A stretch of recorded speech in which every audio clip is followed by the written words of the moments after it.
Et nous disons merci à Christine Genet de la Faculté des sciences infirmières de l'Université de Montréal qui nous a rejoints pour cerner cette notion de santé mentale chez les premiers répondants. Bonjour Madame Genet.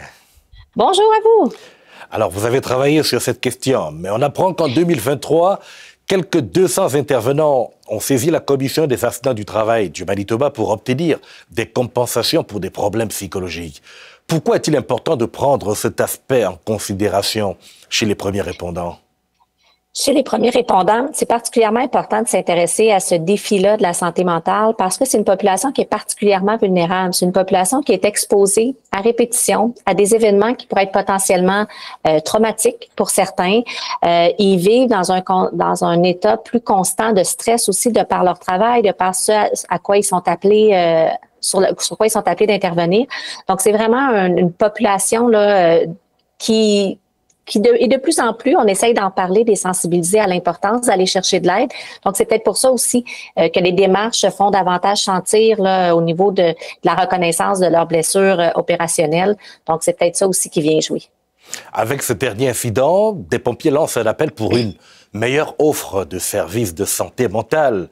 Y a-t-il un besoin de limiter une certaine banalisation? Quel facteur faut-il prendre en compte ici?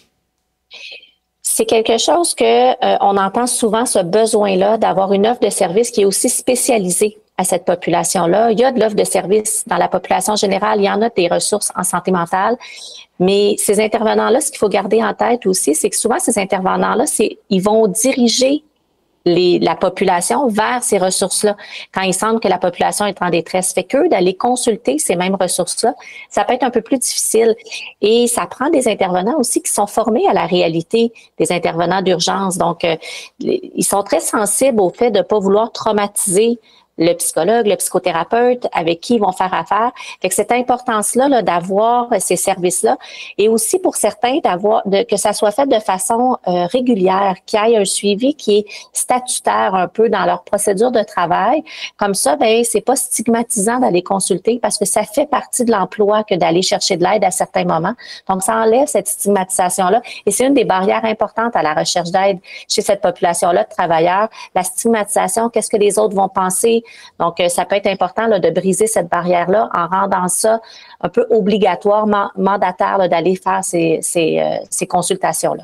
Oui, mais leur métier ne suffit pas, ou du moins, le contexte professionnel n'est pas le seul élément que vous prenez en compte lorsque vous parlez des premiers répondants pour des conditions mentales.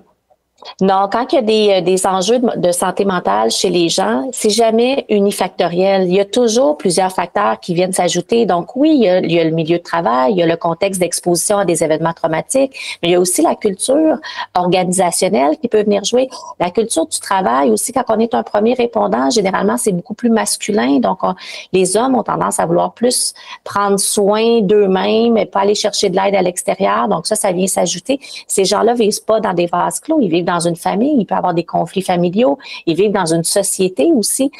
Donc, tous ces facteurs-là s'ajoutent pour vulnérabiliser l'individu puis le rendre plus fragile au niveau de sa santé mentale.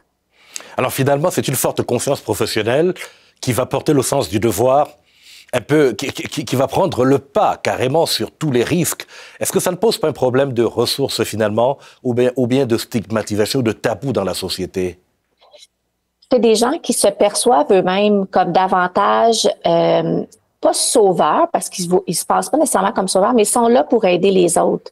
Si on pense aux pompiers, par exemple, c'est inhumain d'aller dans le feu versus courir contre le feu. Si nous, il y a un incendie qui arrive, notre réflexe, ça va être de sauver. Eux, leur réflexe, c'est de rentrer à l'intérieur. Fait que la notion de gestion du risque est aussi différente. Donc, ils veulent pas non plus surcharger le système. Donc, je suis pas si pire que ça. C'est pas si grave que ça. Donc, ils vont banaliser beaucoup. Pour certains, en tout cas, ils vont banaliser ce qu'ils vont vivre.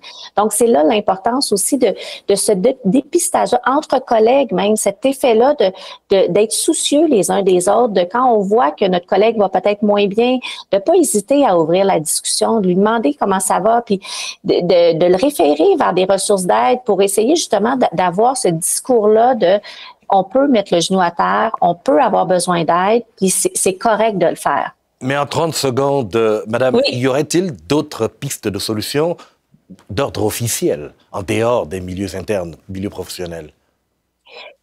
Ben c'est sûr d'avoir des sensibilisations au niveau plus politique. C'est quelque chose qui commence à se faire au Québec, d'avoir des politiques de briser la stigmatisation au niveau de la santé mentale, au niveau du suicide, au niveau des blessures de stress opérationnel. Donc ça, déjà, si on a une posture plus gouvernementale qui soutient ça, ça va aider aussi les organisations à appuyer ça.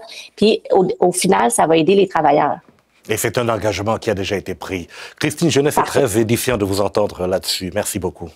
Puis je vous rappelle juste, s'il y a des gens qui ont des besoins d'aide, la ligne 988 est là aussi pour soutenir les gens qui pourraient présenter de la détresse. Donc, je vous encourage à l'utiliser au besoin. Merci. Au revoir. Merci.